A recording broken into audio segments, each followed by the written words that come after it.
mempelajari tentang stok ikan. Kelihatan ya? Oke, kelihatan ya? Dereng, Bu. Dereng? Belum. Oh, sebentar.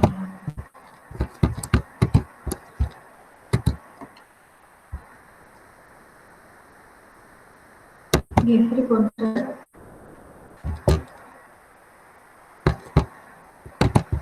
Sudah ya? Sampun, Bu. Oke. Oke, jadi hari ini kita belajar tentang stok ikan. Nah, kemarin kita belajar tentang apa? Masih ada yang ingat? Teman-teman?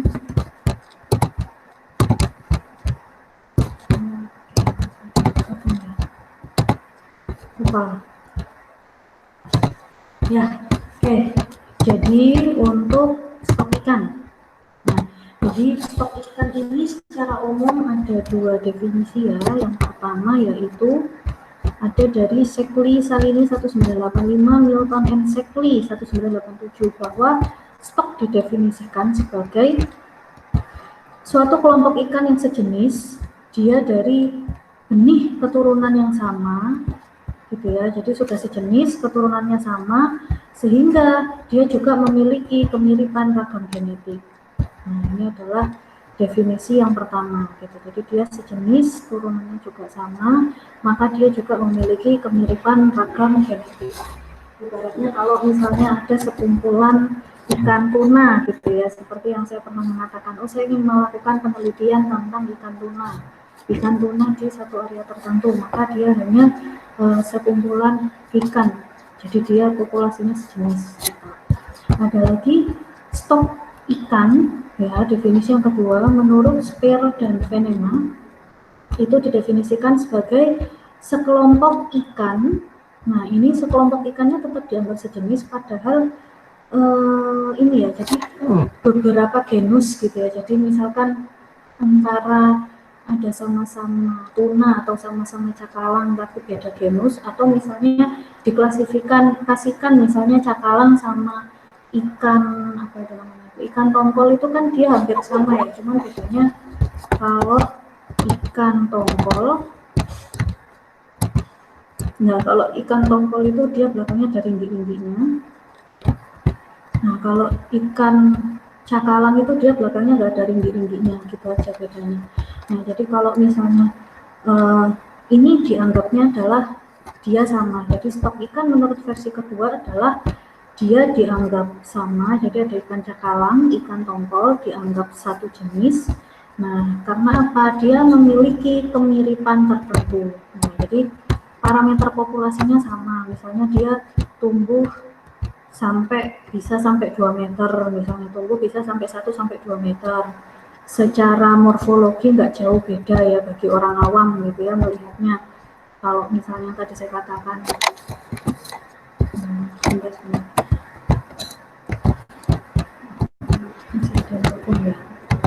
Oke, jadi kalau misalnya tadi saya katakan dia satu tipe, gitu ya, jadi ada cakalang, ada tongkol, itu dia dianggap sama karena perhitungan parameter populasinya dianggap sama. Nah itu kemudian ikan-ikan ini dia menghuni satu area tertentu. Ini adalah menurut stok yang kedua. Pertanyaan saya, definisi yang mana? Yang ke satu apa yang kedua? Yang dia dianggap lebih umum dan yang dianggap lebih khusus. Oke. Ada definisi satu, ada definisi dua. Mas Bahtiar? Ke satu, Bu. Ke satu yang apa?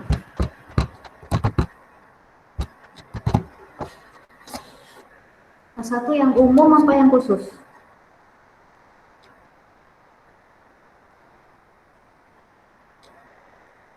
Kalau misalnya saya punya penelitiannya adalah mengukur populasi ikan tuna di wilayah Selat Bali.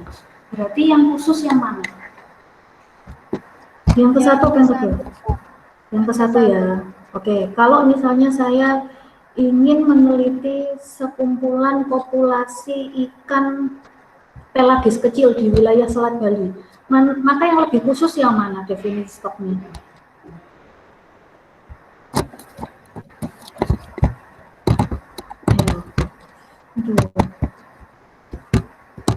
Kalau misalnya saya ingin menganalisis sekumpulan populasi ikan pelagis kecil, berarti kan nggak cuma cakalang ya, ada ikan yang lain di wilayah Selat Bali. Maka yang ke satu atau yang kedua ini?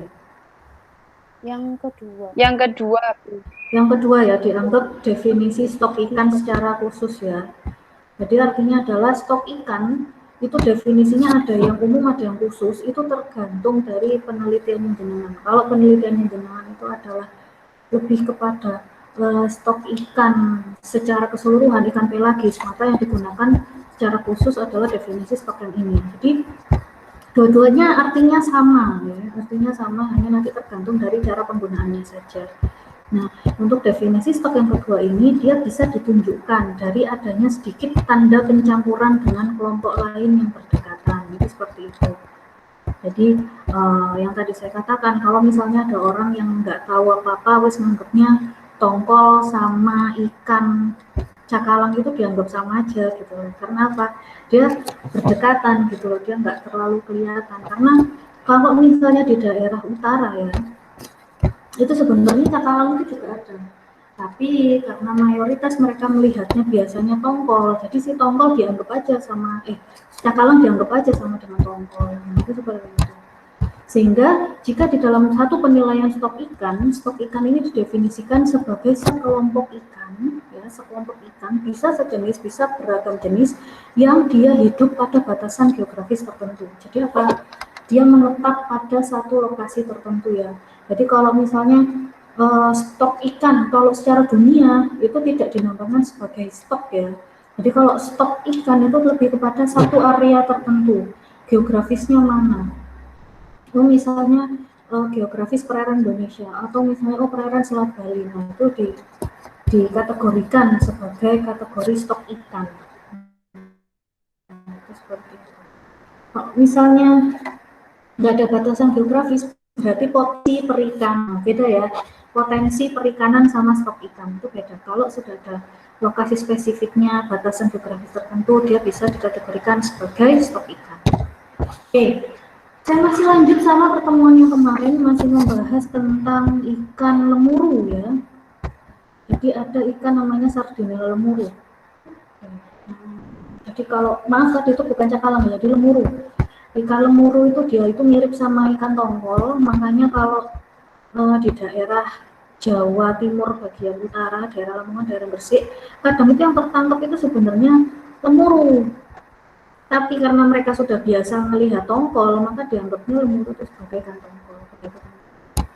Oke, ini adalah peta distribusi jalur dari Sardinella lemuru ya. Di sini ada Jepang, Korea, China, Taiwan, Filipina, Indonesia, kemudian pesisir timur Australia. Pertanyaan saya, kalau melihat gambar ini berarti distribusinya si Sardinella lemuru itu di daerah mana? Ada yang tahu? Bisa menjawab?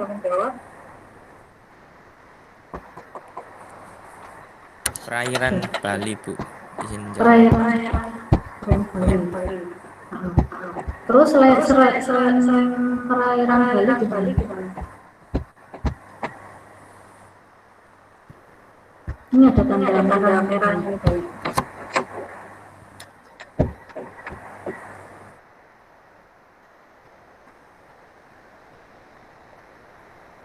Gimana dong, bisa menjawab? Ayo kita lihat ini. Ternyata di perairan Samudra Hindia ini kan perairannya dalam ya, tapi kan nggak terlalu banyak gitu loh. Nggak sampai, ternyata itu si Sardinella lemuru itu nggak sampai tersebar di daerah selatan Pulau Jawa yang perairannya lebih dalam. Berarti apa kesimpulannya teman-teman? Di perairan dangkal berarti Bu. Betul.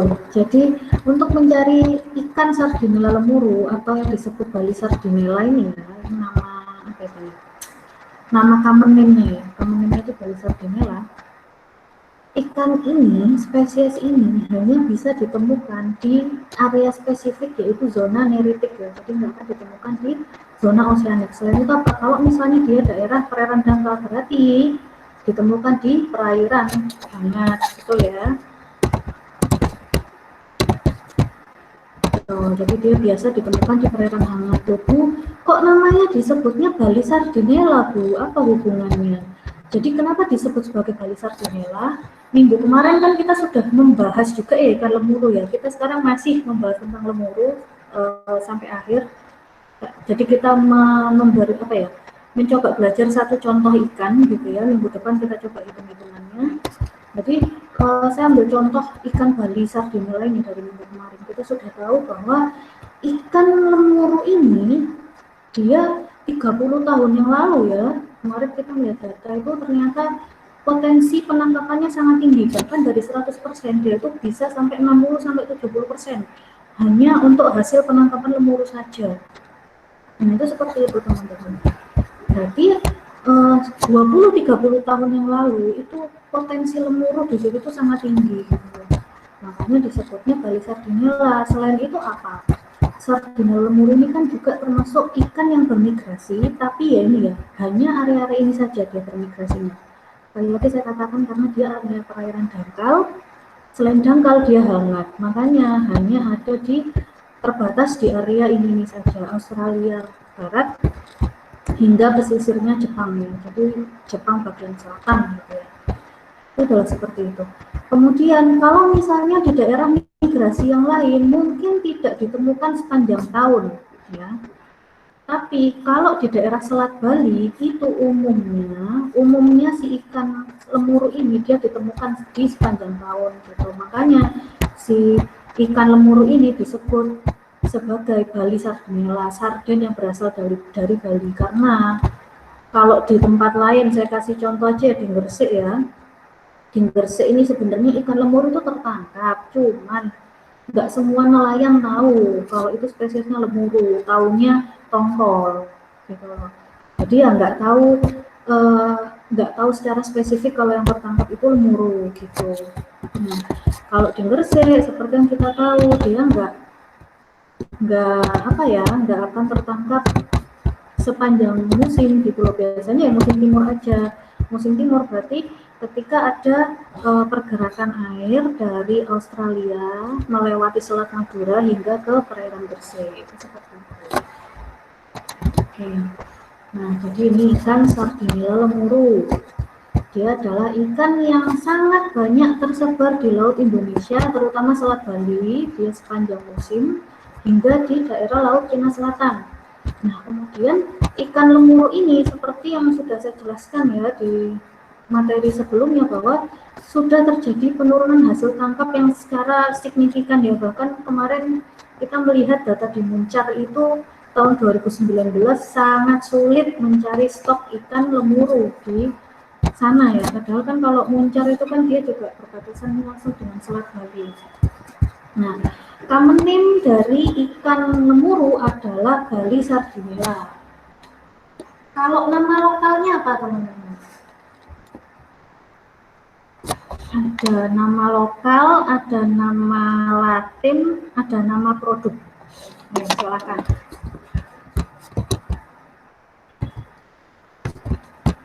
Common name.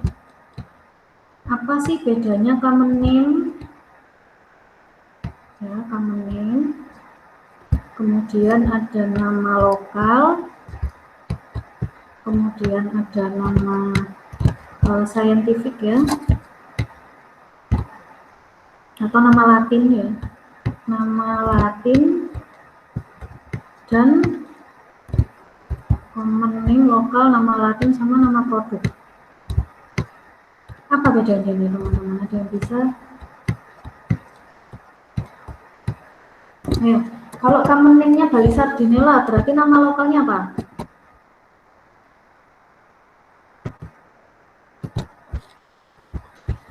Ayo teman-teman. Sarden Bali, apa ini? Mas Rifki ya, Sarden Bali.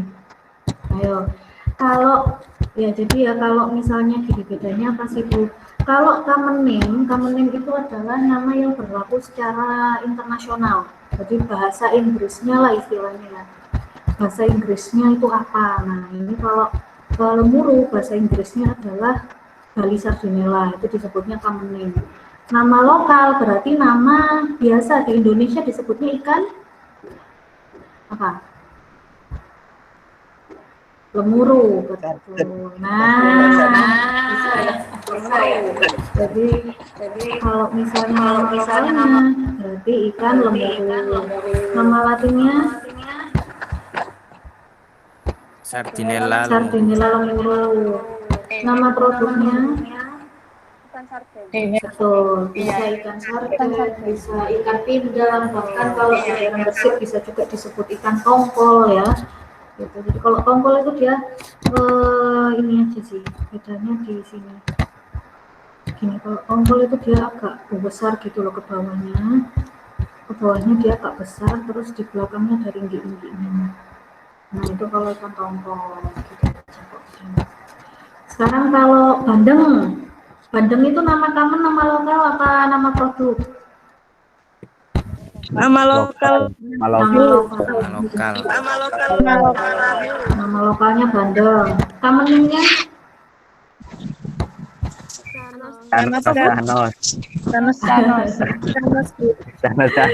Janus itu latinnya.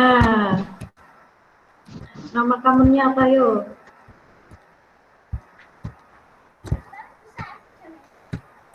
Nama commonnya milkfish. Jadi kalau ada milkfish itu bukan ikan susu ya, tapi itu bandeng. Terus kalau produknya bandeng ada.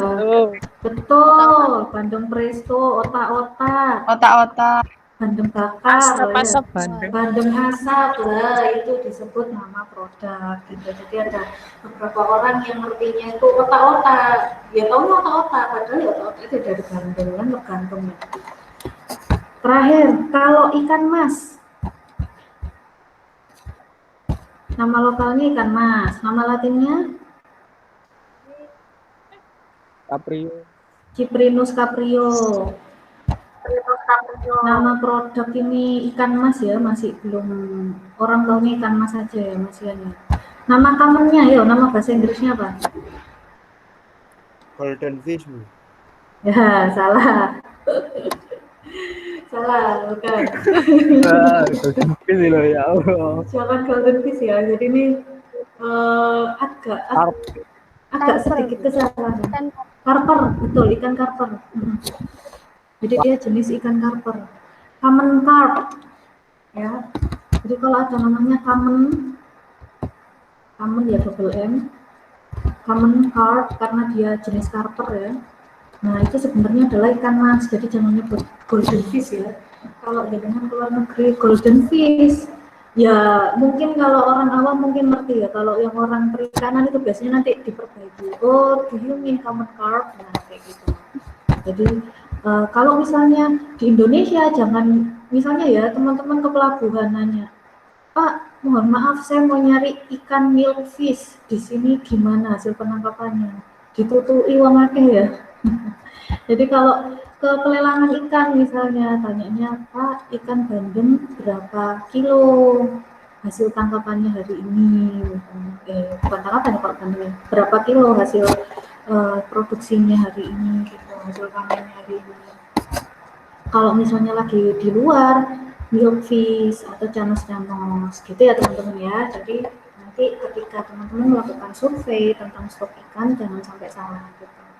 Oh, kalau misalnya kita ketemu orang pelelangan mana sih yang mereka lebih ngerti. Kalau orang yang lebih awam misalnya, oh berarti kita sebutkan nama produknya aja gitu.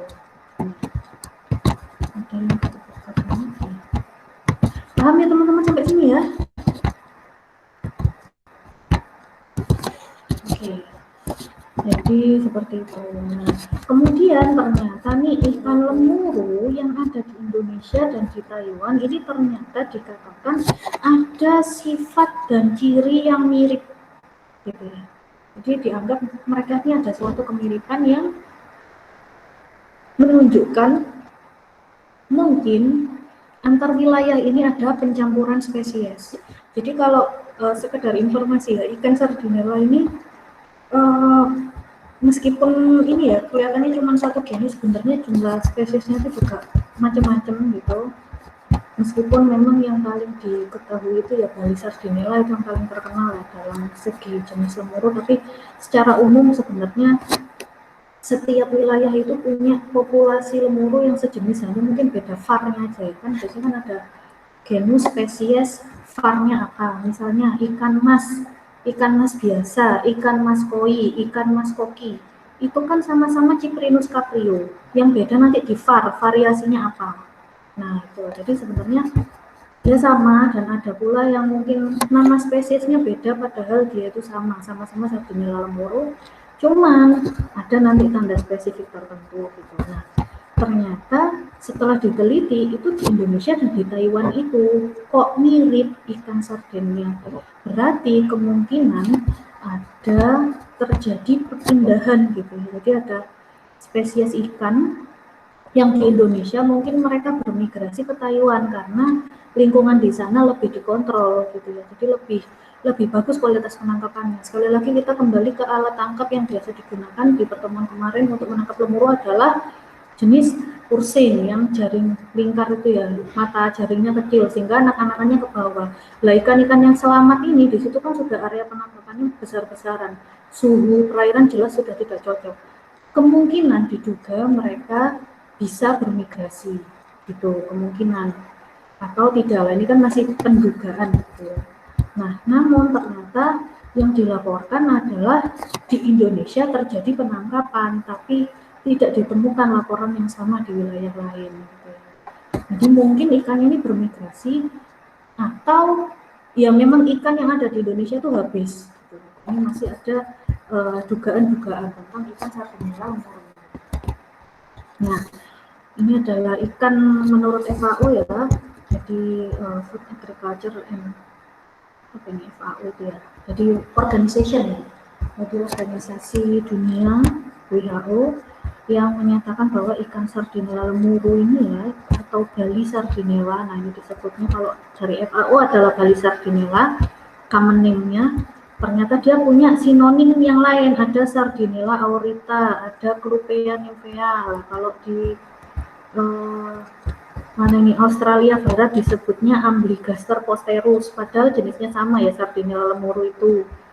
Di Filipina disebutnya Sardinella samarensis. Di Pasifik Barat, perairan Pasifik Barat disebutnya Sardinella lemuru. Nah ini tadi ini yang Clupea nymphea ini di perairan Cina. Jadi ini cuma sinonimnya saja gitu ya, tapi dianggap mereka adalah satu spesies. Jadi sama seperti misalnya Spirulina platensis. Teman-teman tahu Spirulina platensis itu jenis apa?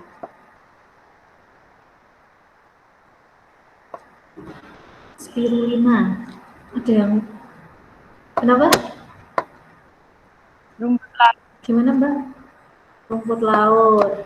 Kurang sedikit ya. Jadi kalau rumput laut kan makroalga ya. Kalau si spirulina itu jenisnya mikroalga ya. Masuk ke cuma beda di jenis alga, sama-sama alga aja. Jadi kalau Spirulina platensis itu di semua daerah itu ada ya, Spirulina platensis sama-sama warnanya hijau. Tapi kita tidak bisa menyatakan bahwa Spirulina platensis varian dari Indonesia itu sama dengan Spirulina platensis yang ada di Taiwan atau di Jepang misalnya, meskipun sama-sama hijau. Itu nanti bisa ketahuan dari genetikanya itu bedanya di mana. Gitu ya, itu kan mikro ya, hal yang sangat kecil gitu, apalagi yang ikan-ikan yang ukurannya besar seperti ini. Itu begitu. Oke, sekarang kita melihat baik-baik. Ini adalah ikan Sardinella lemuru yang dari Taiwan. Oke, ini ya. Terus ini adalah Sardinella lemuru yang ada di Indonesia. Ya, bedanya di mana?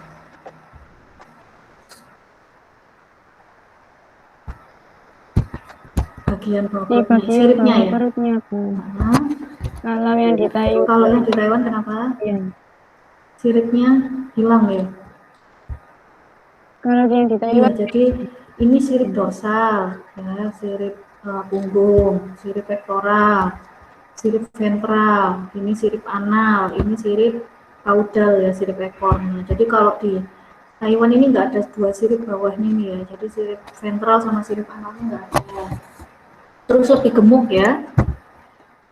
Kalau di sini ikan lemuru Indonesia ini lengkap ya siripnya ya, jadi sangat terlihat jelas.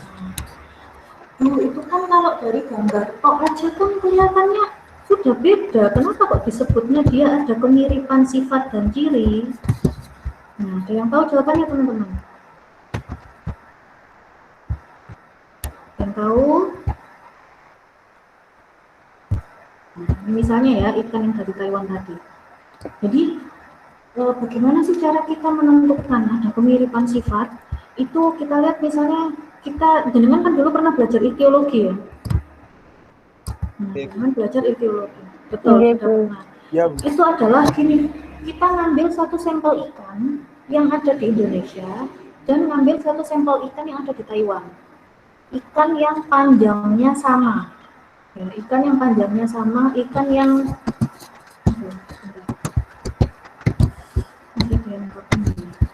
Muhammad Yusuf. Jadi ikan yang ukurannya dia itu sama, panjangnya sama, bahkan cara pengambilan sampelnya sama. Nah, penyimpanannya pun harus sama. Artinya ikan itu nanti dibandingkan, disebelahkan gini, kemudian kita ukur secara etiologi panjang meristiknya itu ya, meristik morfometriknya. Oh misalnya kalau ikan Sardinella lemuru Indonesia panjang matanya 5 cm, ternyata yang di Taiwan juga sama, panjangnya 5 cm. Terus diukur panjang sungutnya, misalnya 7 cm, sama ternyata 7 cm juga. Panjang kepala, ini kan dari sini ke sini ya. Panjang kepalanya misalnya sampai 20 cm, ternyata juga sama. Dengan ikan yang panjangnya sama, itu juga sama-sama 20 cm. Terus panjang total, panjang standar ya, panjang standar kan sampai sini ya. Ternyata juga sama semua. Yang membedakan apa? Kalau tadi kan kita melihat nggak ada siripnya saja ya, gitu. Jadi membedakannya seperti itu. Bu, kalau dari warna bisakah Bu dibedakan? Kalau dari warna itu sebenarnya adalah agak rancu ya, karena kita nggak tahu warnanya itu dia berubah apa karena memang aslinya spesiesnya warnanya gitu, atau kesalahan dalam hal penyimpanan sampel ikan, atau misalnya ikan ini diambil dari perairan yang tercemar gitu. Jadi kita nggak tahu ketiga hal tersebut gitu. Jadi satu-satunya yang bisa digunakan gitu ya, yang indikator yang paling mudah adalah meristik dan morfometrik gitu. Jadi diukur panjang-panjangnya. Oh ternyata dia serupa tapi kurang ini, makanya dia dianggap bahwa ikan yang ada di Indonesia dan di Taiwan, ikan lemurunya ini adalah jenisnya mirip meskipun dia berbeda gitu ya. Mirip tapi berbeda gitu nggak teman-teman ya. Nah, jadi kalau Sardinella lemuru yang ada di Taiwan dikenalnya sebagai Sardinella lemuru, ikannya bisa dimakan, ekonomis penting, namanya nggak bisa dibaca ya, habitatnya Jakarta, Jawa, Indonesia, Bali ya. Nah, seperti itu. Makanya kalau misalnya secara genetik Bu, apakah sudah diteliti sampai ke sana? Saya sejauh ini mencari penelitiannya ya teman-teman ya, untuk ikan lemuru yang secara genetik di Indonesia dan di Taiwan, cuman belum menemukan yang sampai spesifik banget gitu ya, karena kan kalau penelitian sampai genetik itu kan mahal. Makanya tujuan teman-teman belajar etiologi itu salah satunya adalah itu, kita bisa membedakan ikan. Jadi kelihatannya sudah sama, kita masih bisa menemukan apa sih nanti bedanya. Gitu ya teman-teman. Nah, sehingga faktor geografis seperti yang tadi saya katakan, dia adalah salah satu parameter kunci dari mengidentifikasi stok. Gitu. Karena apa? Ternyata kita sudah tahu bahwa berdasarkan lokasi geografis, meskipun ikan lemuru ini dia bermigrasi sampai ke Taiwan sehingga ada percampuran, ternyata adalah stok ikan lemuru yang ada di Taiwan tetap dianggap beda dengan stok ikan yang ada di Indonesia gitu. Sehingga apa itu adalah faktor geografis adalah faktor pengunci dari identifikasi stok.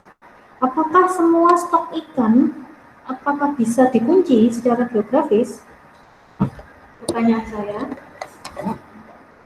apakah semua jenis ikan bisa dikunci secara geografis? Contohnya, ada bisa memberikan contoh? Oke, kalau tidak, kenapa Mbak alasannya Mbak? Karena ikan kan biasanya bermigrasi gitu Bu, selalu berpindah tempat. Jadi untuk area geografisnya itu bisa berubah-ubah. Oke, betul. Ya, jadi memang ada beberapa ikan yang bisa dikunci geografis dan ada beberapa ikan yang dia tidak bisa ya dikunci geografis. Nah, itu seperti itu. Kalau misalnya ikan lemuru, nah seperti yang tadi saya sampaikan ya, kalau ikan lemuru ruwayanya ya di situ-situ aja dan ternyata hasil penelitian Indonesia dan Taiwan serupa tapi tak sama gitu. Jadi memang Indonesia itu sama-sama Sardinia lemuru punya spesies yang spesifik, di Taiwan juga dia spesiesnya spesifik gitu. Jadi salah satu contoh yang bisa dikunci adalah lemuru. Kalau ikan yang lain ada nggak Bu yang nggak bisa dikunci secara geografis? Ada, misalnya ikan tuna.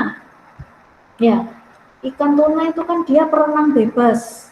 Berenangnya kemana? Ya wis mengikuti arus saja. Jadi dia bisa tiba-tiba nanti ketemu tuna di Indonesia, bisa nanti ketika aliran dinginnya itu ada di perairan yang lain, misalnya di Australia, banyaknya di Australia, seperti itu kalau tuna. Sehingga apa? Ketika satu ikan dia tidak bisa dikunci secara geografis, berarti di satu lokasi itu habis, maka di lokasi lain kemungkinan juga habis. Paham sampai sini teman-teman?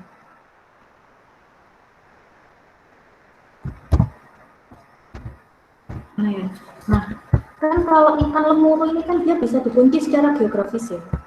Dia bisa dikunci secara geografis. Tadi saya katakan ikan lemuru yang ada di Indonesia sama yang ada di Taiwan itu beda.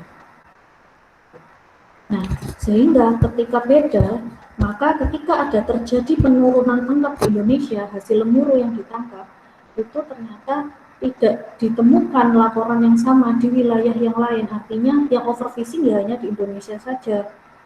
Begitu stok di Indonesia itu kurang, tidak bisa digantikan oleh ikan lemuru di area yang lain, spesiesnya sudah beda.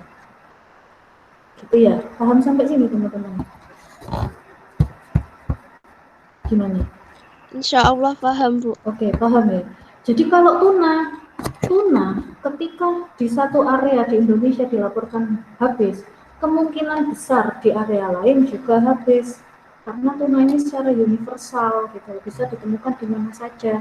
Saya beri contoh lagi, misalnya di Larantuka, kalau nggak salah, Larantuka NTT, di situ dia masyarakat adatnya biasa menangkap ikan paus sperma. Nah, tiap tahun cuma satu mereka nangkepnya. Ya, tiap tahun mereka cuma nangkep satu. Sekarang kalau misalnya ikan paus tersebut habis di satu area, apakah itu berarti penangkapan mereka salah? Artinya mereka yang menyebabkan ikan itu habis? Gimana jawabannya? Ikan paus, tiap tahun mereka ngambil, tapi cuma satu. Ya. Terus ternyata populasi ikan paus ini dikatakan sudah menurun drastis, gitu misalnya. Apakah itu disebabkan oleh, terutama disebabkan oleh penangkapan yang dilakukan orang-orang di NTT itu tadi? Saya tanya. Tidak, Bu. Tidak ya? Ya. Tidak ya. Jadi karena ikan paus ini dia sama karakteristiknya dengan ikan tuna. Dia adalah ikan yang bermigrasi. Migrasinya kemana? Bebas. Dia mengikuti arus. Di situ nanti dia arusnya kemana yang sesuai sama upwelling dan downwelling itu dia nanti mengikuti arus ke situ. Jadi artinya meskipun di Larantuka itu dia sering ditangkap gitu ya ikannya, itu ditangkap setiap tahun satu, mereka masih menjaga adat secara lokal. Mereka hanya menangkap satu.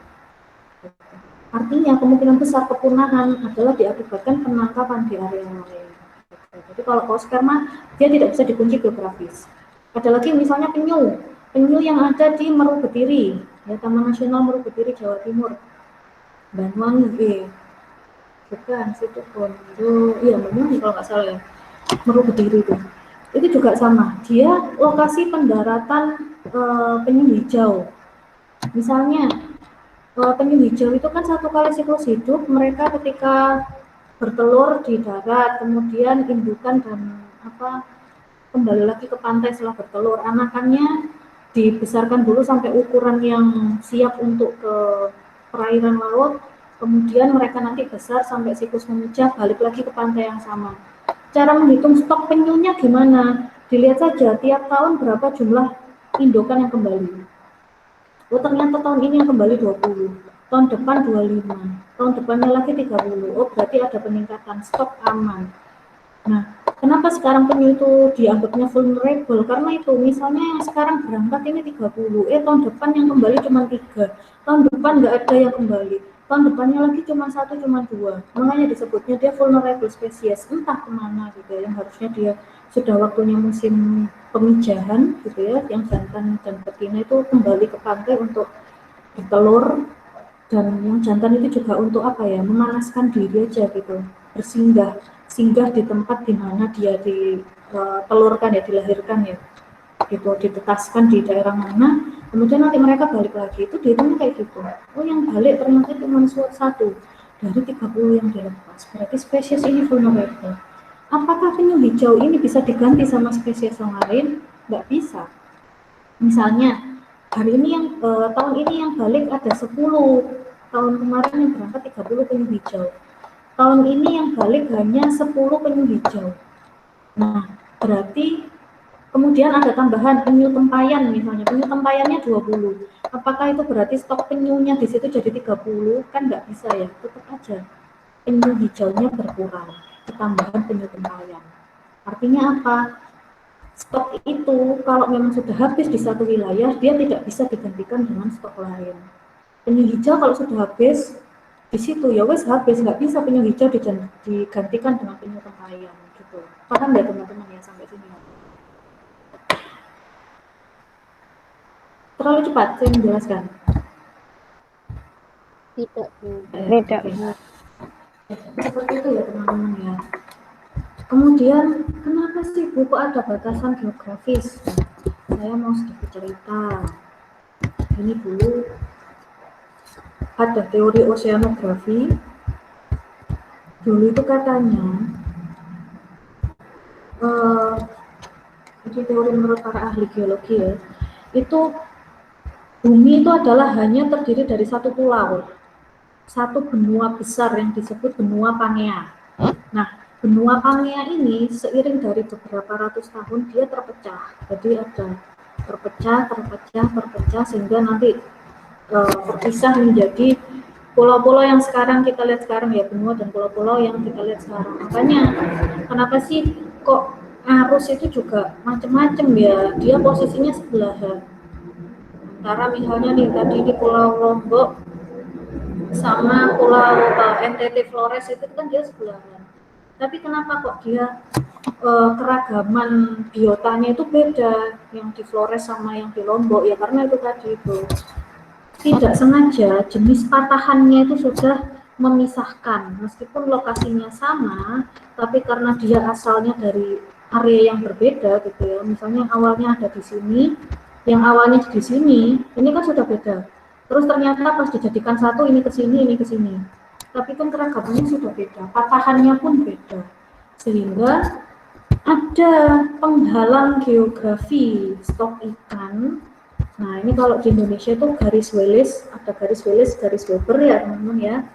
Jadi garis Wallace ini yang Selat Lombok ke utara ini menjadi penghalang geografi, sehingga stok ikan di wilayah Bali Jawa gitu ya, jadi WIT dan WITA masih Bali ini itu sudah beda stok ikannya, keanekaragamannya dengan stok ikan di daerah timur gitu. Termasuk ini nih ada Kepulauan Celebes.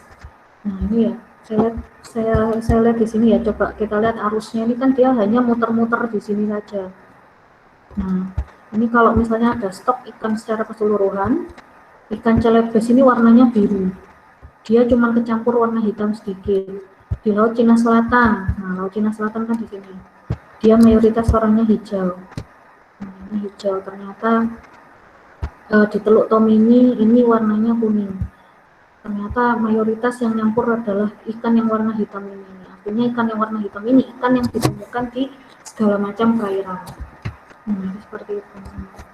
Terus kenapa sih Bu, kalau misalnya Lombok sama Bali ini juga beda? Di sini teman-teman lihat ya, di sini sebenarnya kalau kemarin teman-teman masih ingat, di sini ada patahan, ada lempeng ya. Di sini lempeng Indo, di sini lempeng Australia. Di atas sini di daerah Flores itu ada patahan. Nah, patahan Lombok, patahan di atas Flores ini, kalau misalnya gempa, kenapa sih yang kena itu pasti Lombok dan sekitarnya, kencang gitu ya. Tapi kalau daerah Bali ini kan padahal lebih dekat ke Lombok, tapi dia nggak terlalu terkena, itu karena ini ada patahan dan pemisahan garis di sini, lempeng di sini. Sehingga kalau Bali ini dia efeknya mana? Kalau di Jawa, gempa. Kalau di Jawa gempa, Bali ini sangat terefek, padahal posisinya dekat sama Flores. Dia lebih terefek dari adanya gempa di Jawa. Gitu ya teman-teman. Ini adalah intinya dari batasan geografis ini. Sehingga stoknya terpisah. Nah, kalau yang tadi Kepulauan Celebes warnanya biru, dia hanya bercampur warna hitam ya. Ikan hitam ini di sini birunya nggak lari kemana-mana. Nah, kalau yang dari Laut Cina Selatan tadi warna hijau, ternyata dia rata di sepanjang Sumatera. Nah, ini juga seperti itu ya, itu sudah beda lagi keragaman ikannya. Nah, sehingga kondisi perairan arus yang sangat ekstrim di daerah timur terutama, ini menyebabkan stok ini tidak bisa bercampur. Nah, tadi saya katakan ya, ikan di perairan Celebes ya sudah, mengitari di sini saja, dia tidak bisa keluar ke area lain. Dan di Celebes ini juga ada patahan. Nah, ini kenapa sih kok airnya muter-muter? Karena memang ternyata di situ ada patahannya ya. Patahan dari Laut Celebes. Sehingga ikannya pun dia akan muter-muter di sini saja, ikan endemi. Kalau teman-teman mau cari stok ikan yang khusus bisa nanti ke perairan Celebes. Ini insya Allah tidak ditemukan mayoritas ya, tidak ditemukan ikan yang ada di Jawa. Gitu. Sehingga sudah tidak ada campuran antara wilayah timur dan barat itu dianggap berbeda. Nah, kemudian arus laut di Indonesia Timur juga lebih dekat dengan suhu perairan yang dia relatif rendah. Kalau perairan dangkal kan suhu perairannya juga dia akan lebih tinggi ya daripada perairan laut Jawa. Nah, terus tadi kan ada tanda hitam Bu.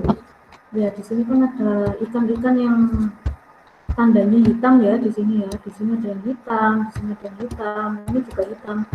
Ini maksudnya apa Bu? Nah, jadi karena ada lingkungan yang sangat ekstrim gitu ya. Ada sebagian ikan yang hanya tinggal di daerah yang sama gitu ya. Dia hanya tinggal di daerah yang sama saja, jadi ikan-ikan yang warnanya biru saja, warna merah saja itu dia akan tetap stay di wilayah tersebut, menyesuaikan diri dengan kondisi perairan. Tapi ada juga ikan yang akan bermigrasi, dia akan berpindah ke satu area yang menurut ikan tersebut dia lebih sesuai. Gitu. Makanya ikan-ikan yang warna hitam ini, dia ternyata bisa ditemukan di rata ya di sepanjang Indonesia gitu, karena ternyata ikan ini bermigrasi, begitu dia menemukan area ini ternyata lebih sesuai ya sudah dia menetap di situ, sehingga pada saat dilakukan penelitian tentang stok ikannya ini ketemu. Gimana paham sampai sini?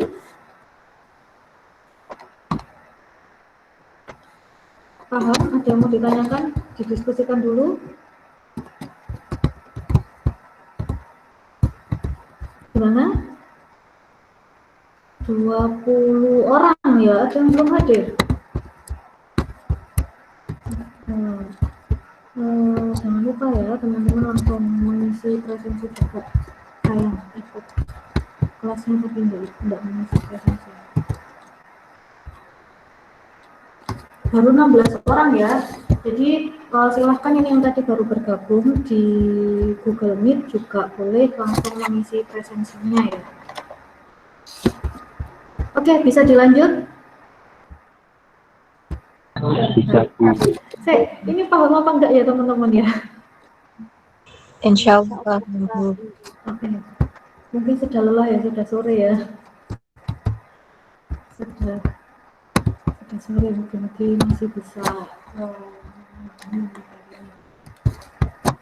Ya, jadi begitu. Nah, terus tadi sudah dikatakan bahwa faktor geografis menyebabkan terpisahnya potensi ikan di satu lokasi ini pasti akan berbeda dengan stok ikan di area yang lain gitu ya. Nah, gimana sih kalau di perikanan lokal? Ini misalnya adalah perairan di Jawa Timur. Nah, karena kita tinggalnya di Jawa Timur ya.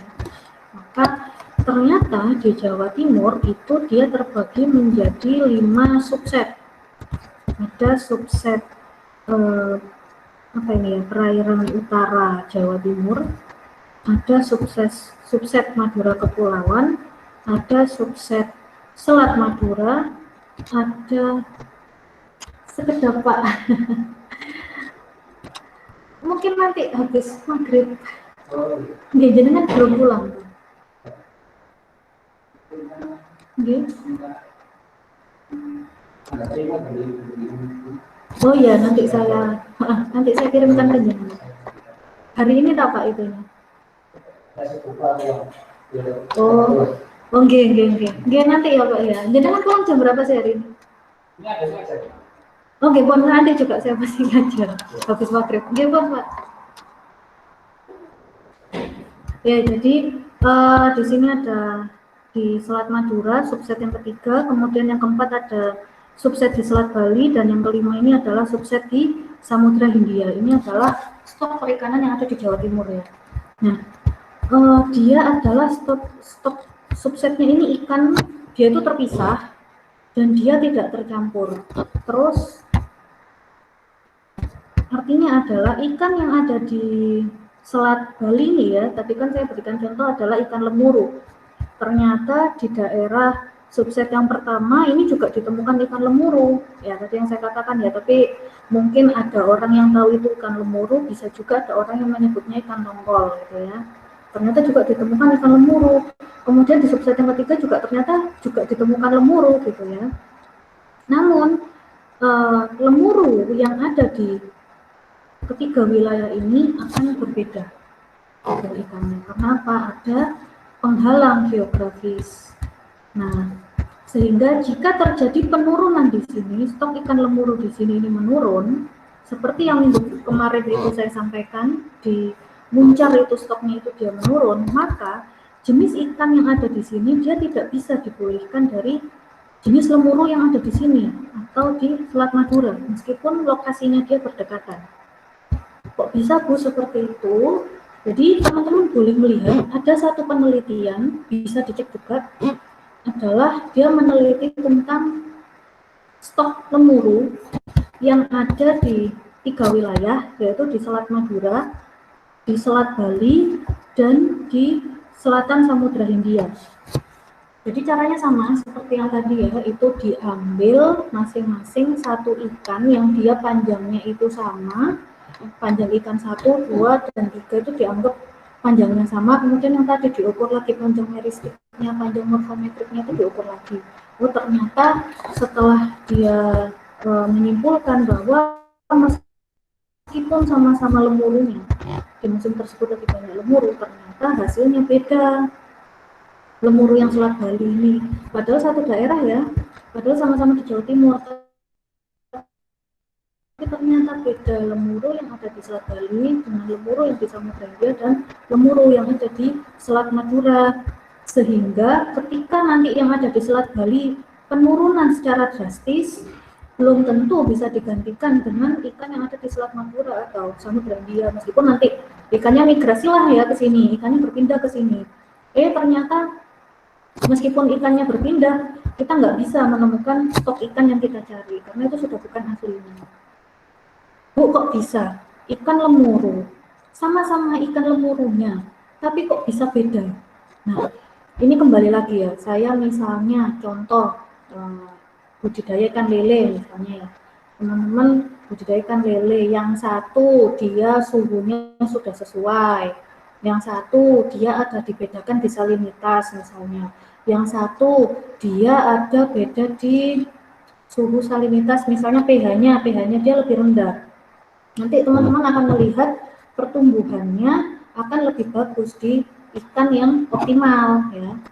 Ikan yang lele yang di suhu yang optimal ini pertumbuhannya akan lebih bagus. Oh, misalnya ketika dia ditumbuhkan pada area atau kondisi yang dia itu tidak sesuai, ternyata dia ada mutasi, atau misalnya ikannya jadi lebih kerdil. Nah, sifat-sifat ini kan nanti diturunkan ke keturunannya ya. Yang ini nih lelenya sehat nih, sudah dia lele sehat, keturunannya nanti sehat juga. Nah, yang satunya ini ikannya ternyata dia sakit gitu ya, atau ada kelainan genetik, cacat genetik, sehingga kelainan ini nanti juga diturunkan juga. Gitu. Sehingga ketika nanti kelainan ini diturunkan, yang hal itulah yang menyebabkan kenapa sih kok stok di Selat Bali itu beda, sama Selat Madura itu beda, sama Samudra Hindia itu beda, padahal jenis ikannya itu sama. Kenapa? Sudah dari indukannya ini ada beda kondisi perlakuan, sehingga keturunannya juga memiliki modifikasi di tubuhnya, entah itu nanti panjangnya ternyata dia lebih pendek, ternyata kalau di Selat Madura itu ikannya sama-sama lemuru tapi lebih pendek-pendek gitu ya, jarak antara sumur ke kepalanya. Oh, ternyata kalau di Selat Bali ikannya lebih panjang gitu ya ukurannya, atau lebih gendut misalnya. Nah, itu seperti itu. Paham sampai sini? Gimana? Ada yang bisa didiskusikan?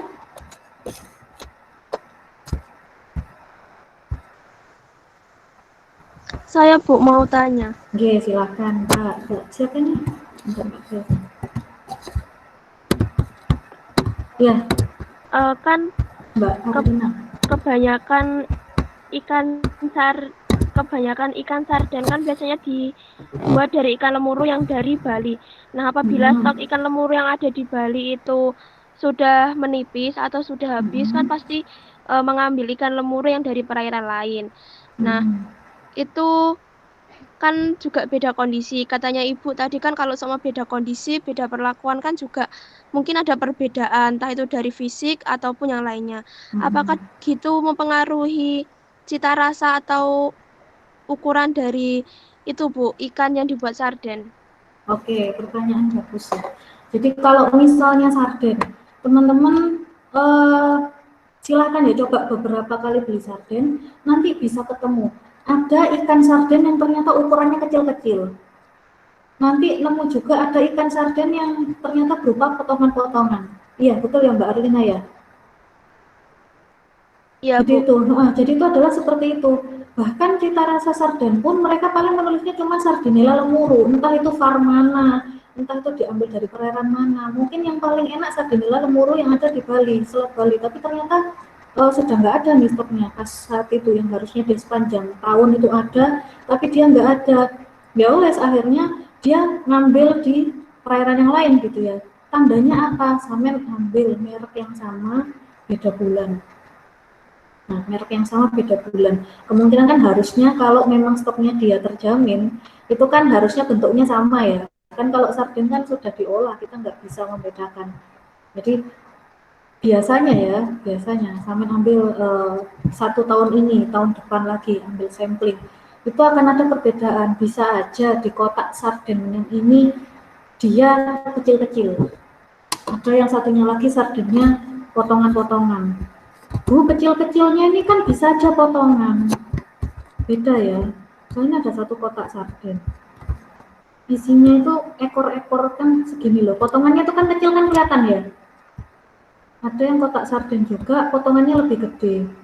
Meskipun ekor kan beda. Kalau misalnya gede-gede gini nih kan akan beda bentuk potongannya. Ekornya kan pasti nggak kelihatan jelas. Badannya kan kelihatan kan, kalau yang gede-gede, oh berarti ini ikan punanya, ikan lemurunya rada gede. Wah, ada juga yang kaleng itu yang ukurannya dia kecil-kecil gitu, jadi badannya aja sekecil ini, yang harusnya mungkin ikan lemuru itu satu besar sekian, itu dibagi jadi 4 atau 6 sehingga kita nanti dapat satu bagiannya ini. Nah dia itu cuman ya ini satu ini terus nggak bisa dibagi lagi. Itu seperti itu Mbak.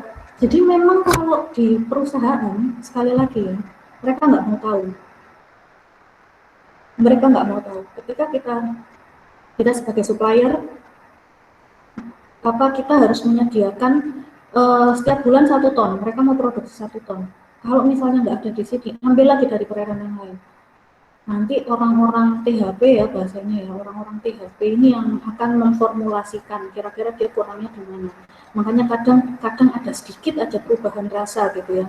Kalau kita sering beli sarden atau orang yang punya lidahnya itu bagus, itu nanti bisa membedakan. Ada orang-orang yang seperti Master Chef itu dia kan uji lidahnya kan bagus. Itu bayarannya mahal ya, orang-orang yang tugasnya hanya untuk mencicipi rasanya beda atau enggak, itu ada sertifikasinya dan itu juga bayarannya mahal sekali ngicip makanan itu seperti itu. Oh ternyata nanti rasanya enggak apa-apa, enggak jauh beda, dijual itu seperti itu Mbak. Jadi kalau misalnya sekarang sarden apakah nanti semuanya ini dari lemuru? Bisa saja nanti kalau lemurunya enggak ada diganti sama tongkol, kita kan enggak pernah tahu. Sama seperti ikan asin ya, ikan asin bisa aja dari tongkol, bisa dari lemuru, bisa dari ikan yang lain, bisa aja dari tuna, dari ikan pindang gitu. Ikan pindang aja bisa dari lemuru.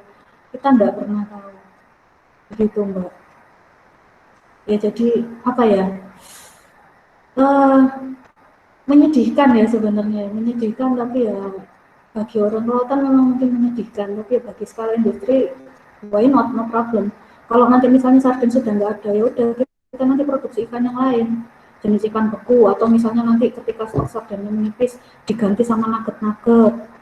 Nah itu mungkin kan sekarang banyak produk perikanan itu kan sekarang sudah beraneka ragam untuk mensiasati ini nih, stok-stok yang ini sudah mulai menipis, kita masukkan stok ikan yang lain gitu. Ya, paham ya Mbak? Bisa menjawab? Bisa Bu, bisa menjawab. Okay. Terima kasih Bu. Ya, sama-sama Mbak. Ya, jadi itu seperti itu. Sehingga stok ikan lemuru di Selat Bali ini sudah menurun beberapa tahun terakhir. Tahun kemarin saya berikan berita 2019 yang harusnya September itu puncak-puncaknya, tapi ternyata ada pergeseran musim, baru ketemu Desember. Itu pun juga nggak banyak. Ternyata ketika stok lemuru di Selat Bali itu menipis secara signifikan, di tempat lain belum tentu. Bu, kalau misalnya belum tentu kayak gitu, kenapa nggak diambil aja ya dari stok lain, dari perairan lain? Lah, masalahnya adalah di tempat lain kan lemuru ini hanya musim-musiman ya. Seperti yang tadi saya katakan, kalau di daerah Gresik itu cuma ada di musim ini aja gitu loh, di musim timur itu pas arus itu ngelewatin sini, maka dia ada. Kalau nggak di musim itu ya nggak ada. Itu pun lemuru kan bukan hasil utamanya gitu loh. Kalau Selat Bali terkenalnya nangkep lemuru lah, kalau di Gresik kan bukan hasil utamanya. Sehingga kalau misalnya supplier mau nyanggupi, saya nyanggupi nih 1 ton, nggak bisa kalau cuma dari Gresik, karena stoknya nggak mencukupi. Gitu. Jadi tidak ditemukan laporan hilangnya lemuru di area yang lain, karena apa ya, mereka juga adanya musiman, jumlahnya juga tetap gitu. Tapi kalau di Bali karena sudah terkenal ya Bali Sardinella, seluruh dunia menyebutnya bahasa Inggrisnya aja kalau lemuru itu Bali Sardinella, sehingga penangkapannya besar-besaran, pakai pursing, mata jaringnya kecil, ikan yang kecil juga ketangkap, habislah sudah, sisanya tinggal sedikit. Kemungkinan ikan yang ditemukan bisa ikan yang hasil pencampuran atau ikan yang migrasi di tempat lain. Nah, kalau nanti nyari ikan Bali Sardinellanya sendiri yang di Selat Bali, nah ini dia sudah stoknya berkurang. Oke. Nah, jadi Pak, ada lagi yang disebut dengan parameter individu. Kemarin kan kita bahas ada biologi individu, ada biologi kelompok ya. Kalau biologi individu kita melihat secara individu saja. Kalau kelompok langsung kita kelompokkan, dalam 1 kilo ternyata ada berapa spesies ikan, kan seperti itu ya.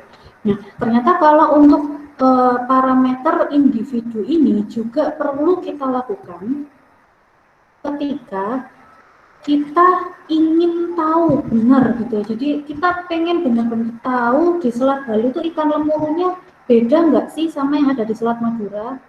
Nah, itu tadi makanya boleh diambil satu individu yang ukurannya sama, kita bandingkan untuk tahu apakah betul ikannya itu ikan yang sama. Karena apa?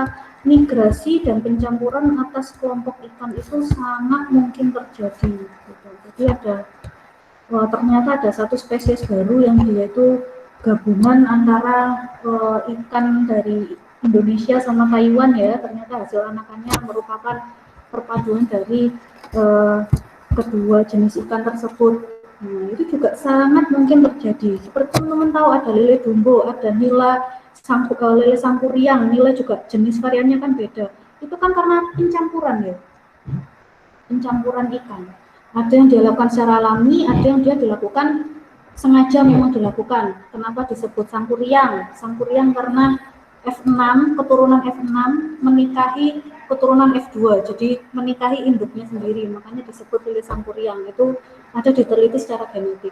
Nah, kalau di laut kan nggak semuanya diteliti gitu ya. Jadi migrasi dan pencampuran ini sangat mungkin terjadi sehingga perlu ada identifikasi sampel per individu, diambil satu sampel, apakah memang spesies ini beda atau tidak. Gitu. Karena kalau cuma area geografis saja, area geografis ini, tapi nggak diteliti ikannya apakah sama apa enggak. Oh ternyata di Selat Bali pada waktu itu banyak ikan yang dari Selat Madura bermigrasi ya ke Selat Bali. Terus kita lagi ngambil sampel ke situ. Terus ya wes kita anggap aja itu serupa sampel ikannya. Kelihatannya udahlah dianggap sama, berarti kita langsung menulis data.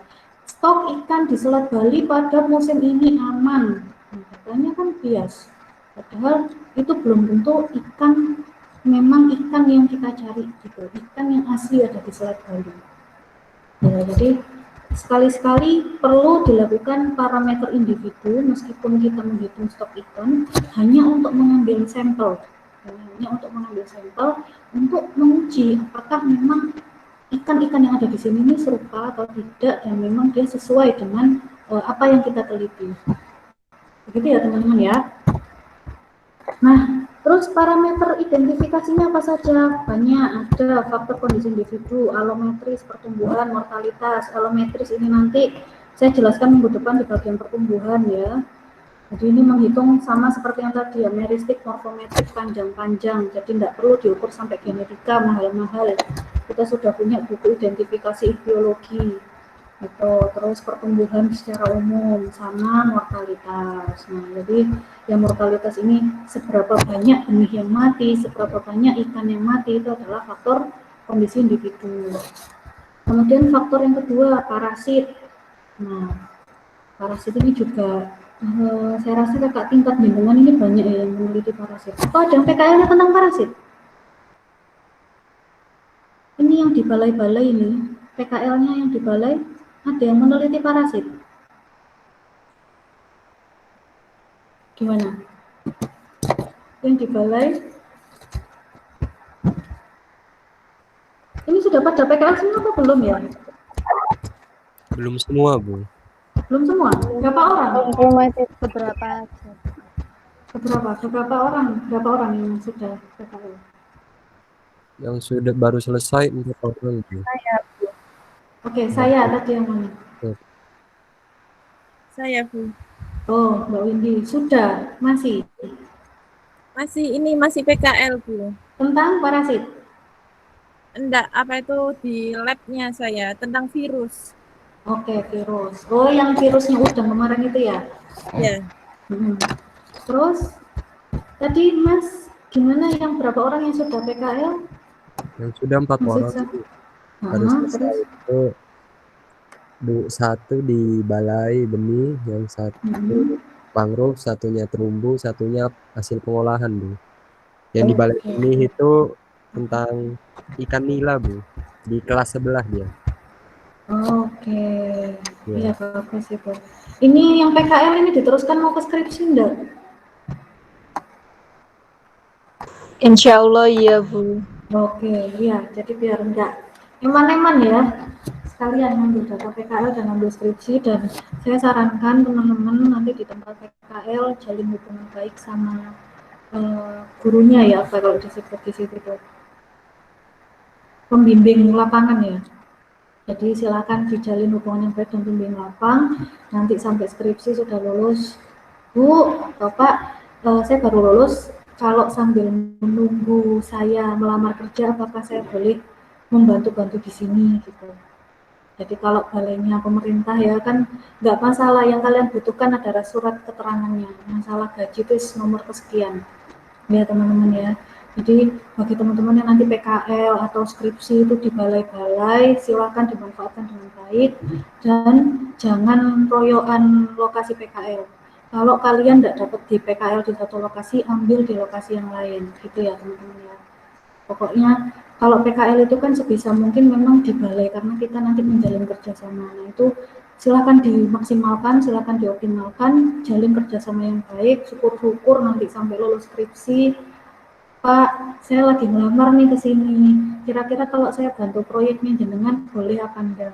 Nah, itu kayak gitu ya. Nanti kan pas kalian lulus sudah ada ijazah, sudah ada ini, dan pas wawancara, kalian wawancara pekerjaan, ternyata setelah Anda lulus ini ngapain? Oh, saya setelah lulus sambil mencari pekerjaan, saya juga bekerja di sini, Pak. Saya magang di sini setelah lulus kuliah. Itu kan poin plus ya, daripada kalian bilang, sebenarnya nggak apa sih, cuman daripada kalian bilang, ya saya sambil nyari-nyari kerja aja, Pak. Terus selain nyari kerja, ya nyari kerja. Silakan kalau misalnya mau ikut proyek dosen, mau ikut proyek apa, tapi kalau bisa ketika nanti misalnya teman-teman sudah lulus, cari satu kegiatan. Entah itu teman-teman mau sering nyelam, proyek apa saja. Kalau teman-teman sudah lulus, jangan bayangkan gajinya sampai tinggi itu, nggak usah ya. Jadi ada orang yang mungkin dia punya satu kelebihan tertentu, kita nggak tahu ya, sehingga dia itu sangat cepat kerjanya. Ada orang yang mungkin agak susah kerjanya. Nah, yang bagi kita semua ini adalah kita maksimalkan potensi, jangan sampai pas kita lulus itu nanti kita lupa. Pas ditanya, skripsinya tentang apa ya? Kemarin itu tentang ini, terus ditanya detailnya nggak bisa jawab, padahal lulusnya baru 3 bulan. Nah, kan susah ya. Sekarang kan saingannya jenengan kan juga banyak ya lulusannya ya. Jadi saya pengen banget semua mahasiswa yang saya ajar ini insya Allah bisa maksimal. Kalau teman-teman butuh konsultasi atau apapun gitu ya, seputar kuliah atau seputar apa, silahkan kalau mau tanya, monggo. Saya cuma ingin ya kalian ini bisa maksimal lah, pas lulus itu cepet dapat kerjanya, atau misalnya pengen buka usaha sendiri tuh, saya doakan teman-teman cepat ya mendapatkan apa yang teman-teman cita-citakan gitu. Jadi caranya ya kayak gitu ya. Jangan dilihat nanti misalnya, duh bayaran kurek koncoku wis kerja sampai gajinya 3 juta, 4 juta, aku kalian petang atau sewu sak wulan, jangan lihat kayak gitu ya. Oke ya teman-teman ya, ini pesan saya. Yang teman-teman ambil adalah pelajaran di situ apa, materinya tentang apa. Jangan lupa sertifikatnya, PKL di sini. Wis PKL mari laporan nih, terus nggak ada surat keterangan teman-teman pernah PKL di situ, eman. PKL, magang, skripsi, apapun itu, kalau sudah di instansi, sebisa mungkin teman-teman kumpulkan. Oke? Ya, itu jadi tambahan ya. Jadi jangan cuma punya ijazah tok, punya kelebihan yang lain. Oke ya? Udah jam 5:10, habis ini maghrib. Oke. Nah, jadi kemudian ada pendekatan. Ada penyemprotan. Oh, sekarang Pak penyemprotannya. Oke, habis ini Pak. Jadi kan migrasi kemana? Pulang aja, ternyata apa?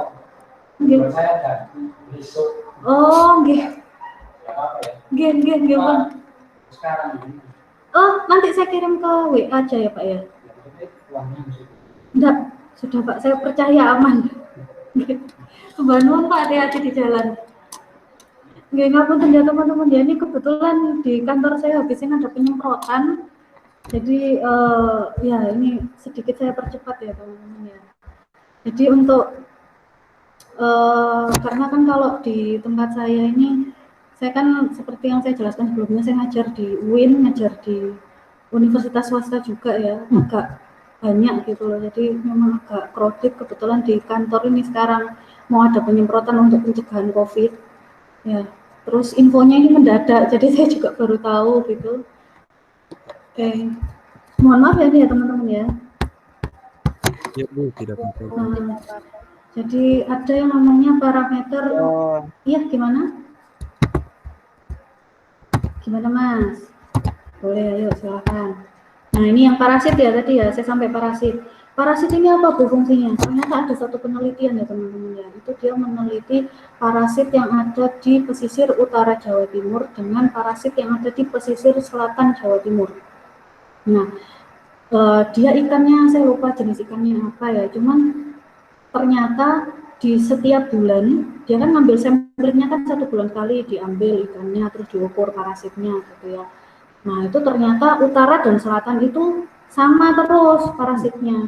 Tapi ada 1 bulan, nah itu bulan Februari atau bulan Maret gitu ya, itu musim barat. Nah di situ itu ditemukan ada 1 parasit tertentu yang namanya Acanthocephala. Itu adalah jenis cacing. Nah jenis cacing ini dia hanya ditemukan di Samudra Hindia. Jadi spesies ikan ditemukan di Samudra Hindia. Parasit Acanthocephala ini tadi, tapi di utara itu dia tidak ditemukan. Nah, ini berarti apa? Parasit ini juga bisa menjadi kunci identifikasi individu gitu loh teman-teman, bahwa memang parasit ini mungkin Acanthocephala kalau kita mau neliti spesies ikan yang lain gitu ya, sama-sama ikan lautnya, tapi dia sama-sama di area selatan ya, jadi di area Samudra Hindia, mungkin parasit ini juga ditemukan gitu loh di ikan-ikan yang lain. Nah itu, jadi parasit juga bisa sebagai penanda identifikasi dari satu area geografis. Dan morfometri ini ya, jadi morfometrinya ikan juga bisa. Nah ini sama seperti yang di atas ini, faktor kondisi individu ini. Kemudian bisa meristik, nah warna, bercak ini juga bisa menjadi parameter identifikasi individu. Kalau genetik seperti apa Bu? Misalnya bisa kita lihat dari bagaimana susunan basa. Yang tadi misalnya, oh si ikan lemuru ini saya ambil, ikan lemuru A, ikan lemuru B, saya ambil, kemudian nanti saya analisis gitu DNA-nya. Ternyata susunan asam basan ini juga sudah beda. Nah, mungkin nanti teman-teman bisa belajar di mata kuliah bioteknologi, atau kalau teman-teman mau penasaran untuk susunan basa ini juga boleh tanya ke saya, Bu, contohnya seperti apa untuk bedanya susunan basa. Nah, juga ada misalnya, oh ternyata ketersediaan makanan ini juga merupakan salah satu parameter identifikasi individu. Kok bisa Bu? Ternyata ada satu kelompok spesies ikan yang bisa tumbuh lebih cepat. Nah, misalnya ini ada 2 area. Yang satu lelenya sangat besar. Nah, di sini juga ada lele, tapi kok dia tumbuhnya nggak besar-besar ya Bu ya? Nah, ini artinya adalah lele yang sangat besar di satu lokasi ini berarti dia adalah predator utama. Sudah tidak ada predator yang lain yang ada di situ gitu, sehingga ikan ini bisa tumbuh lebih cepat. Lah kalau di tempat yang lain meskipun sama-sama lele belum tentu gitu ya. Jadi belum tentu dia itu ukurannya akan bisa sebesar lele di tempat yang ini. Karena apa? Dia di situ banyak saingannya. Saingan lele sesama lele juga banyak, saingan ikan-ikan yang lain juga banyak gitu, sehingga kelompok spesies ikan ini bisa dikelompokkan juga sebagai parameter identifikasi individu. Implikasinya gimana Bu? Artinya kalau di sini dia predator tunggal dan dia misalnya memang mengganggu, kita hilangkan ya, jadi ikan ini kita hilangkan dari perairan, maka stok ikan yang ada di sini akan lebih tinggi daripada stok ikan sebelumnya. Tapi kalau yang di sini kita hilangkan satu jenis spesies, belum tentu stok ikan yang ada di sini akan bisa lebih tinggi karena apa? Masih ada predator yang lain gitu. Paham ya teman-teman ya sampai sini ya? Gimana? Paham? Insya Allah. Oke, paham ya, paham. Nah, ini yang tadi ya saya katakan ada panjang sungut, panjang mata, panjang kepala, ini panjang standar, kalau sampai ke sini panjang total ya, balik lagi ke ideologi ya. Ini nanti dihitung di meristik sama alometrik, ini nanti ada perhitungannya untuk ngukur ini. Oke, terus ada lagi kalau yang faktor, nah ini ya, faktor yang lebih kuat adalah perbedaan secara genetik karena dia konsisten turun-temurun. Ada penelitiannya rekan saya, yaitu ya dia meneliti, beliau meneliti ikan lele. Ternyata dalam satu kali panen lele, misalnya 1 ton ikan, itu ada 5 sampel ikan, itu siripnya dia nggak lengkap. Gitu ya. Siripnya dia entah itu dia kehilangan 1 sirip dorsal, entah itu dia hilang 1 sirip pektoralnya. Nah terus sama beliau ini dikawinkan ikan-ikan yang sama-sama hilang ini, ternyata keturunannya juga sama-sama hilang. Nah, itu kan berarti konsisten turun-temurun. Nah ini kalau ikan ini dilepaskan di alam, misalnya ikan ini awalnya dilepaskan di Gresik, ternyata ketemu lagi nih di Jakarta ikan yang jenisnya yang sama. Nah berarti kan kita tahu bahwa spesies ini adalah spesies yang sama, hanya dia lokasinya berbeda. Gitu. Paham ya teman-teman ya? Atau misalnya ikan itu dikasih GFP, Green Fluorescent Protein ya, ikan-ikan yang bisa bercahaya ya teman-teman, itu sebenarnya dia disuntik bercahayanya ubur-ubur itu, zat bercahayanya ubur-ubur itu disuntikkan ke ikan supaya ikan ini bercahaya gitu ya, sehingga ikan ini menjadi penciri genetik. Ketika dia keturunannya ternyata tuh sampai keturunan 20 si GFP itu dia masih ada. Artinya ketika nanti ikan ini dilepaskan ke alam, kemudian nanti ditangkap di area yang lain, kita teliti secara genetik, ternyata GFP-nya juga masih ada di situ. Gitu teman-teman. Artinya apa? Faktor ini, identifikasi secara genetik ini, dia konsisten secara turun-temurun. Dimanapun nanti ikan itu dicari, ditemukan gitu ya, oh ternyata ikan ini asalnya dari sini. Penyu hijau ada di Australia. Dia ternyata penyu hijau jenis Chelonia midas yang ini dia khusus ada di Indonesia, tapi dia lagi berwaya di Australia. Oh berarti dia adalah stok ikan yang harusnya ada di Indonesia. Ya teman-teman, jadi ini adalah faktor yang sangat kuat untuk identifikasi kalau kita secara per spesies. Nah kalau yang tadi ini morfometri dan meristik lebih dipengaruhi oleh lingkungan di sekitarnya. Artinya yang ketika lele sama-sama dibudidayakan, cuman yang satu kondisinya terkontrol, yang satu enggak lah. Yang satu ini stres misalnya, yang satu ikan lelenya ini stres sehingga warnanya berubah. Nah ini nanti kan menjadi penciri pembeda antara ikan yang ada di satu lokasi dengan ikan yang ada di lokasi yang lain. Begitu. Bagaimana, paham sampai sini teman-teman? Insya Allah Bu. Oke, nah ini yang tadi ya parasit. Jadi adanya parasit juga bisa menjadi indikasi yang sangat kuat bahwa stok yang berbeda.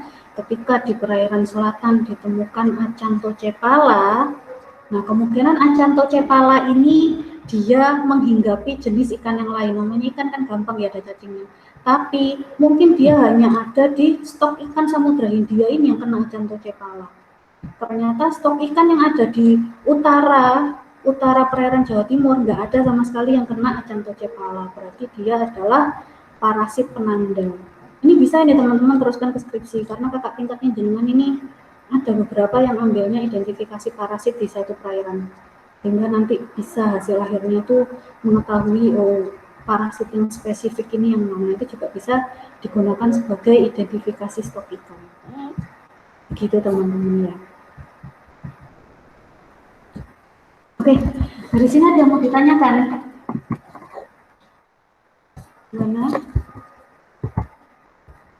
Ayo kita berdiskusi sebentar. Mungkin ada yang mau ditanyakan teman-teman. Mas Iksan, Mbak Nabila, Mbak Ismi, Mbak Daim, Mbak Aceng, Mbak Arina. Gimana? Ada yang perlu kita diskusikan teman-teman? Saya Bu mau tanya. Apa Mas? Iya Bu, saya mau tanya ini, kan di suatu perairan kayak contohnya tadi ikan lemuru terkena parasit, populasinya sendiri kan terkena parasit itu, apakah bisa mempengaruhi kayak itu Bu penyebarannya? Ketika ikan lemuru ini terkena parasit gitu ya? Diketahui salah satu sampel. Nah, untuk mengetahui persebaran parasit sendiri untuk ke populasinya sendiri itu gimana? Ke populasi. Oh, populasi. Oke. Iya, jadi tergantung nanti spesiesnya, Mas. Spesiesnya mau diteliti apa dulu? Samen mau neliti parasitnya atau mau neliti spesiesnya? Meneliti parasit. Parasitnya. Ya kalau misalnya saya mau meneliti apakah benar parasit ini itu memang adanya di ikan-ikan gitu ya. Ya saya meneliti beberapa ikan, saya ambil sampling gitu loh. Jadi misalnya bulan ini saya ambil 3 sampling dari 3 jenis ikan lah, nanti kira-kira itu parasitnya ada enggak di ikan-ikan tersebut gitu. Terus kalau misalnya apakah parasit ini bisa nyebar ke perairan yang lain, tadi kan saya katakan Acanthocephala ini masih ditemukan di Samudra Hindia gitu ya. Terus apakah mungkin Bu ditemukan di Selat Bali, kan lokasinya berdekatan ya Mas ya. Mungkin aja kan, kalau misalnya penelitian yang sudah ada kan antara selatan sama utara ya, mungkin aja kita mau meneliti jenis ikan yang sama gitu ya, terus kita cek dulu misalnya parasit spesifiknya apa nih, yang kira-kira parasit ini pasti ada di laut gitu ya, parasit spesifiknya apa dulu, dia karakteristiknya gimana. Nah kalau yang tadi kan Acanthocephala gitu ya, mungkin saja Acanthocephalanya ada di perairan lain, berarti kita perlu ambil ikan yang kira-kira parasit ini ada, kita ambil juga di perairan yang lain untuk membuktikan apakah sebarannya sudah sampai ke Selat Bali atau belum gitu Mas. Jadi ada, kalau di ikan mas itu kutu, ikan mas, semua ikan mas itu pasti ada kutunya, namanya Argulus. Jadi Argulus itu khusus, biasanya itu mas itu pasti ada Argulusnya. Itu kan juga bisa jadi parasit penanda. Argulus nggak akan bisa ada di lele gitu teman-teman. Ya paham ya, jadi saya cari dulu parasit yang kira-kira apa nih yang mau saya cari ini, baru ikannya apa, baru nanti kita coba ambil sampling. Oke, paham ya. Ada lagi mungkin yang mau ditanyakan? Oke deh. Saya mau nanya. Oke, silahkan Mas Iksan. Ini kan kemarin di tempat, kan kalau nggak salah tuh yang sekarang lagi, maksudnya lagi banyak diminati itu kan lobster ya Bu. Di tempat saya kemarin juga banyak tuh lobsternya Bu, apa keramba buat lobster itu, buat budidaya lobster. Nah itu kan untuk lobsternya sendiri itu kan sekarang kalau nggak salah kemarin saya dengar tuh agak susah ya. Nah itu lobster tuh juga populasinya itu dipengaruhi oleh letak geografisnya atau enggak Bu? Soalnya kemarin tuh juga nyari benih lobsternya itu juga nggak paham sih Bu, gimana gitu loh.